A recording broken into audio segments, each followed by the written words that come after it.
요즘 참 추운 날씨가 이어지고 있죠. 정치권도 영하권인 것 같습니다. 박 전 국정원장이 검찰에 소환돼서 무려 12시간에 가까운 조사를 받았습니다. 네. 박 전 원장님과 각별한 사이시잖아요. 상경을 같이 해서 동행하신 걸로 알고 있는데 어떤 내용의 조사를 받았나요? 네, 그날 좀 어려운 이제 상황이 돼서 제가 새벽 5시 13분 SRT를 타고 네. 상경을 네. 했는데 그날 서울 몹시 추웠습니다. 어. 서초동은 더 춥더라고요. 10시에 이제 출두해가지고 저녁 10시 40분 정도, 다시 말해서 12시간 30분 고강도 수사를 받고 나왔습니다. 네. 핵심은 그 첩보를 삭제 지시가 있었느냐 이거거든요. 그런데 일관되게 박지원 전 원장은 그 누구로부터 지시를 받은 적도 없고, 네. 그러니까 국정원장을 지시할 사람은 두 사람밖에 대한민국에 없지 않습니까? 대통령하고 안보실장인데 네. 문재인 대통령 또는 서훈 안보실장으로부터 삭제 지시를 받지도 않았고, 그리고 그 누구에게도 삭제 지시를 한 적이 없다라고 입장을 일관되게 밝히고 있습니다. 이제 혐의는 서훈 실장도 그렇고 다른 서욱 국방부 장관도 그렇고 서해 공무원 피격 사건의 그 이대준 씨가 네. 피격을 당했는데 월북을 했다. 그런데 사실은 그렇지 않은데 월북몰이를 했다라는 게 혐의입니다. 네. 그러면은 그 혐의는 법률적으로는 직권남용 혹은 허위 공문서 작성 그리고 공용 전자기록물 손상죄 이런 것들이 해당이 되는데요. 그분들은 지금도 모두 부인하고 있습니다. 네네. 다시 말해서 그 당시에는 2020년 9월 23일 날 저녁에 사고가 났고 23일 날 새벽 1시에 관계장관 대책회의가 있었는데 되게 제한된 시간과 제한된 정보, 그러니까 SI 특수첩보 같은 걸로 판단할 수밖에 없는데 그때 첩보의 보도에 의하면은 월북이냐고 물어봤더니 월북이라고 답변했답니다. 라는 게 아마 감청이 된 모양이에요. 네. 그래서 월북으로 판단을 했고 지금도 그 결론은 모두가 다 그 정책적 판단에 대해서는 지금 월북이라고 믿고 있다고 합니다. 그렇기 때문에 이제는 월북이 아닌 그러면은 다른 가능성, 네. 뭐 실족이라든지 이런 걸 검찰이나 이 정부에서 입증을 해야 될 시기인데 네. 재판에서 그런 게 나올 거라고 봅니다. 그런데 지금 이제 그 모든 게 잘 아시다시피 이게 북한 해역에서 일어난 일이잖아요. 네네. 그걸 판단하는 게 소위 감청 정보. 감청 정보라는 것은 북한의 무선으로 주고받은 얘기를 우리가 들어가지고 그걸 이제 SI라고 하는 것 같은데 네. 그게 판단의 재료가 SI밖에 없는데 그건 완전치가 않아요. 잘 들리지도 않고 중간에 끊기고 또 네. 북한이 우리가 듣고 있다는 걸 알기 때문에 역정보나 기만 정보를 거짓으로 흘리기도 합니다. 네. 그러니까 그런 걸 전문가들이 소위 국방부 합참의 분석관들이 그런 걸 모두 종합해가지고 사실은 월북 추정 판단을 한 거예요. 네. 최종 결론으로. 네. 우리가 거기에 뭐 해상에 CCTV가 있는 것도 아니기 때문에 현재까지도 월북이라고 추정을 판단을 하는 거죠. 그 이제 그런 정책 판단을 했는데 네. 이걸 검찰에서 월북몰이로 월북몰이를 했다. 네. 뭐 조작을 했다. 이렇게 주장을 하고 수사를 하고 있는 상황입니다. 원래 뭐 법률적으로 무죄 추정 원칙이 이제 기본이잖아요. 근데 검찰은 그것에 이제 혐의가 있는 걸로 혐의가 이제 있다라고 보는 해서 거죠. 네, 예. 그런 것 같습니다. 예. 그렇다면 이제 문재인 대통령 관련 질문은 없었습니까? 그 이제 제가 입회를 안 했기 때문에 자세한 그 조사 상황은 알 수가 없고요. 네. 끝나고 나오면서 기자들이 유 부장님처럼 그렇게 질문을 했습니다. 그게 네. 핵심이니까 관심사에서 아마 그랬겠죠. 그랬더니 그런 질문은 없었다라고 답변을 하고 차에 타고 떠나셨습니다. 네. 이 검찰이 서해 피격 사건을 어쨌든 연내 마무리할 것이라는 관측이 나오고 있는데 그렇다면 박 전 원장을 비롯해서 이 소환됐던 관계자분들은 어떤 방향으로 지금 흘러가게 될까요? 그러니까 지금 서훈 안보실장은 현재 구속된 상태고 기소가 됐고요. 네. 그리고 이제 서욱 김홍희 해경청장, 서욱 국방부 장관들은 불구속 상태거든요. 그래서 아마 모두 연말 이내에 일괄로 처리를 할 것 같습니다. 아마 불구속 기소로 예상되는데요.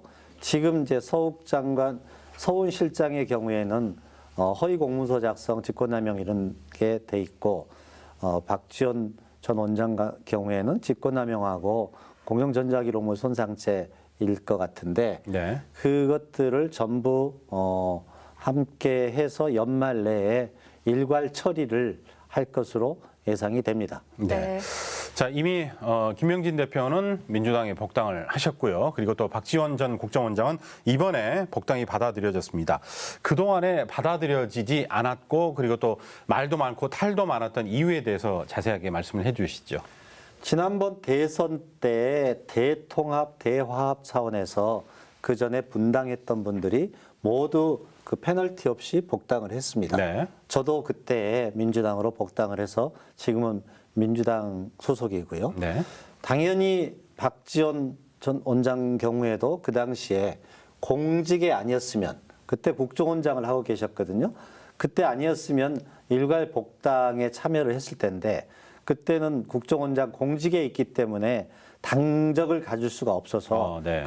이 복당이 유보되어 있는 상태였죠. 그런데 지금 이제 민주당이 이재명 사법 리스크 등으로 굉장하게 공경에 처해 있는데 이분이 당에 입당을 해서 좀 대여 견제력도 강화를 하고 그리고 민주당의 화합과 통합에 구심점 역할을 해달라는 그런 지도부와 이재명 대표와 국회의원들 그리고 당원들의 요구가 많았습니다. 네. 그래서 전남도당에서는 찬성을 한다고 입장을 밝혔고 네. 복당심사위원회에서도 전원일치로 입당 찬성을 의결을 했는데 마지막에 이제 최고위에서의 의결이 필요한데 네. 정청래 최고위원이 유일하게 반대를 했죠. 네, 그렇습니다. 최고위원은 9명으로 구성되는데 정청래 의원이 지난번에 문재인 대통령을 계속해서 공격하지 않았느냐. 네. 그리고 분당의 책임이 있다. 이런 이유를 들어서 정청래 의원도 뭐 강력하게 반대한 게 아니라 그런 입장 표명이나 사과문을 발표하고 입당을 할 수 있다. 이런 의견이었죠. 근데 그 전에 박지원 전 원장은 청와대에서 문재인 대통령이 초청을 해가지고 2번 가서 뵀을 때 문재인 대통령한테 그동안에 했던 것들에 대해서 사과를 했더니 문재인 대통령이 손을 덥석 잡으면서 네. 저 그렇게 좁은 사람 아닙니다. 저를 많이 도와주시고 앞으로도 많이 도와주십시오. 라고 하다가 국정원장이 임명을 했어요. 네. 근데 그건 이제 과거 불문 미래 중시로 함께 가자. 네. 이런 뜻이었다고 생각이 되는 거고 그래서 이제 그 문재인 대통령 서운한 게 없고 나중에 최고위원회는 이제까지 모든 게 되게 의사를 합의를 해가지고 네. 결정을 하는 게 지금까지 지금 더불어민주당의 최고위원회 분위기랍니다. 네. 네. 그래서 한 분이 이해할 때까지 기다렸다가 이재명 대표가 결단을 내려서 대합, 통합 차원에서 복당을 하도록 하겠습니다 하라고 의결이 됐죠. 네. 네. 서해 피격 사건은 이렇게 조금 마무리가 되는 것 같은데요. 또 논란이 일고 있는 게 어제 12구 참사 국정조사 특별위원회 전체 회의가 열렸는데 여당인 국민의힘이 불참한 가운데 진행이 됐습니다. 어떻게 네. 보고 계신가요? 지금 제가 방금 들어오면서 네. 기사를 봤는데요. 네. 지금 휴대전화로 이제 네. 속보를 예. 보고 계십니다. 우리 국민의힘에서 네. 기자회견을 해가지고 국정조사에 참여하겠다. 이태원 국조특위에 참여하겠다고 복귀를 선언했답니다. 네. 네. 지금 자막에는 불참한 걸로 나오는데 네. 방금 들어온 방금. 따끈따끈한 속보로는 참여하겠다라고 이제 참여해서 입장을 바꾼 거죠. 내일 현장 조사부터 참여하겠다 해서 이제 여야가 함께 국정조사가 진행이 되게 됐습니다. 그런데 네. 사실 45일 국조특위를 기한을 잡았는데 지금까지 한 25일을 허비를 했었거든요. 네네. 19일 날 우상호 위원장이 더 이상 허비할 수가 없다. 네. 지금 1월 7일 날이 지금 기한으로 돼 있는데 네. 아무것도 할 수가 없다. 그도 그럴 것이 청문회에 증인을 채택을 하려면은요. 유 부장님이 증인이면은 네. 일주일 전에 청문 출석 요구서가 송달이 돼야 돼요. 네. 그런데 그 기한을 역산해 보면 시간이 없기 때문에 네. 우상호 위원장이 단독으로 국민의힘 야당만으로 시작을 했었던 거죠. 네. 그래서 89명의 증인과 일정을 채택을 했고 내일 현장 조사를 가기로 했는데 그래도 다행히 그게 아마 오늘 그 유가족들이 국민의힘 의원들과 면담이 있었는데 네. 유가족 대표와 유가족들이 국조에 참여해서 철저하게 진상규명을 해달라라고 아주 네. 강력한 요청이 있어서 예. 주호영 원내대표가 받아들이게 된 것 같습니다. 네, 본방 토크 민주도시에서 여러분에게 새로운 그 속보를 따끈따끈하게 전해드렸고요. 자, 예산안 처리가 지금 표류를 하고 있습니다. 여야가 의견을 좁히지 못하는 이유 어디에 있다고 보십니까? 예산은 지금 벌써 계속 마감 경신을 하고 있습니다. 네. 원래 이제 법적 처리 기한은 2일이었고 정기국회는 9일이었고 김진표 의장이 15일 날 기한을 한번 주고 또 어제 19일 날 기한을 한번 줬는데 합의가 되지 않아 가지고 계속해서 미뤄지고 있습니다. 그런데 현재까지도 지금 뭔가 접점이 찾아질 것 같지가 않습니다. 지금 많은 게 합의가 되고 남은 게 법인세 인하 건하고 그리고 그 위법 시행령이라는 것이 경찰국을 신설을 하고 법무부에서 인사정보관리단 이걸 신설을 시행령으로 했거든요. 근데 야당은 그게 위법하다고 주장하는 거고 여당은 그게 뭐 합법적인 테두리 내에서의 설치를 해가지고 예산이 필요한 건데 그걸 발목 잡기다 이렇게 주장을 하고 있어서 전체 지금 모든 건 다 해결이 되고 막판 네. 쟁점으로 그 위법 시행령, 경찰국하고 인사정보관리단 네. 예산 문제. 그 얼마 액수는 얼마 되지는 않습니다. 근데 그게 지금 막판까지 발목을 잡고 있어 보입니다. 네, 예산안 처리가 더 늦어지면 국가 경제 결국에는 민생이 큰 피해를 입게 되는데 얼른 합의가 이루어졌으면 좋겠네요. 그런데 지금 쉽게 될 것 같지가 않아요. 네. 그래서 아마 연말 보통의 경우에는 제 경험에 12월 31일까지도 안 돼가지고 네.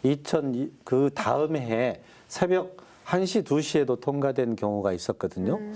이번도 약간 그런 조짐이 연말까지 가게 되지 않을까 이런 예상이 드는 게 지금 협상을 하면은 김진표 의장이 중재안을 냈거든요. 법인세를 1% 낮춰서 24%로 내리고 그런 거 시행령 위법 예산을 예비비로 사용하자 이런 중재안을 냈는데도 이게 국민의힘이 청와대의 아바타가 돼가지고 네. 이걸 협상력이 떨어져가지고 알겠습니다. 통과가 예. 되지 않고 있습니다. 시간 관계상 마지막 질문 드리도록 하겠습니다. 이제 지자체와 지자체 예산안 심의와 관련돼서 집행부와 의회 간의 갈등이 있는데 광주시장과 시의회 간의 갈등 이것에 대해서 말씀을 정리를 해주시죠.